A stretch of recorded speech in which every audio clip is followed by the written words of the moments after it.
is to ask if there are any children at home. I can't see them, so if they are, please could you draw some fish and write a name on each fish, and then we will use them at the end of the sermon for our prayers. However, children in church, and I'm looking that way, Darcy, thank you, volunteer.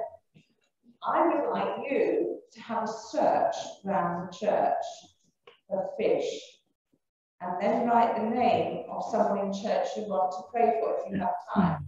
I would just really like you to find some fish.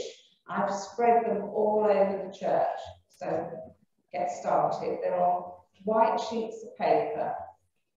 Okay, thank you, Darcy, for that.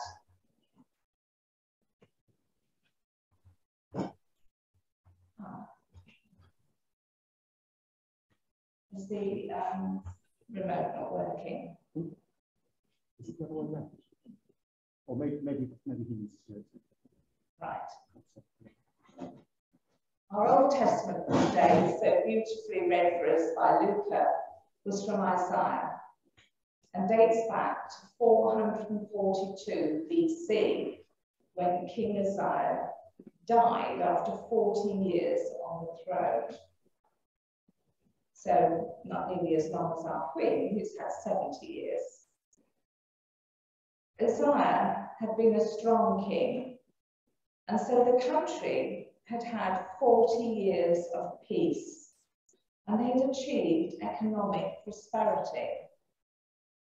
And his death weakened the country so much that very quickly the new government had brought the country to its knees. This sounds a bit familiar, doesn't it? And it looked as if the country was about to be invaded by Assyria, a brutal and powerful regime. Again, a very familiar picture in the Middle East there. People were absolutely terrified as they were threatened by a violent and merciless army. Businesses were crumbling, there was corruption and injustice, and the poor were really suffering. And this sounds like a remarkably familiar story of our own times, when we think of Syria or Myanmar or Afghanistan, where everything just falls apart. Isaiah believed he couldn't help anyone because he was sinful, and so he was paralyzed into inaction. And then he saw God and felt a whole lot worse, because he knew about the belief that anyone who saw God would die.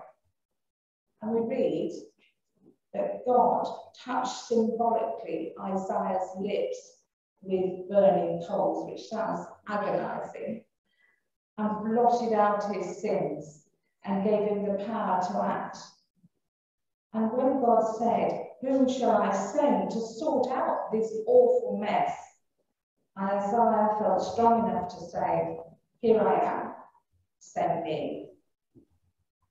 And we know that when the world was once again in a state of turmoil, God sent Jesus as a human being to save us all. And Jesus was revealed to Peter and several others, and once again the call went out for disciples to carry this message of Jesus to everyone. And that was the subject of our second reading. The disciples were called to leave everything and to follow Jesus. They were to stop fishing for fish and instead to fish for people, to capture their hearts and preach the love of God. And the story of the gospel today began on the Sea of Galilee, which is a very beautiful lake. And my next picture is of Tiberias at the southern tip of the lake. And this picture is of the place I stayed in a kibbutz hotel made up of bungalows. And I could get up in the morning and walk a few steps across the grass to paddle in the lake. It was the most amazing feeling to be able to do that, to actually put my feet in the Sea of Galilee as my first steps every day. Even more spectacular was the view at night, looking right towards the hills and the mountains of Hermon. Now Jesus met some fishermen who used this lake to make a living. It might look very beautiful, but it could also be very fierce, with sudden squalls blowing up and making fishing from a boat perilous. And this next picture is much older and shows the simple boats in which people fished. Jesus had been preaching at the water's edge to a vast crowd, which was getting bigger and bigger. He realised they couldn't all see him, so he went to the two boats, which had been pulled out of the water while the fishermen were washing their nets, and asked one of the fishermen, called Simon, if he would mind launching his boat so that Jesus could sit in it and talk to the crowd more easily. And when he finished preaching, Jesus said to Simon, "Now go out to the deeper water and let down your nets." Now Simon was not totally thrilled at this idea because he'd already been out fishing all night and not caught a thing. But he said to Jesus that he would do it because Jesus had told him to. So they threw out their net and they pulled it in. It is so full that they had to wave to the chaps in the other boat to come and help them stop their nets from breaking because they had such an enormous catch. And when they got back to shore, Jesus sat down with them. They were all pretty shocked and amazed at what had just happened. You can imagine their conversations. And Jesus said something even more astonishing.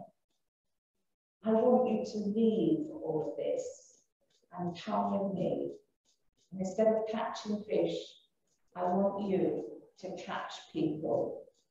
You will become fishers of people."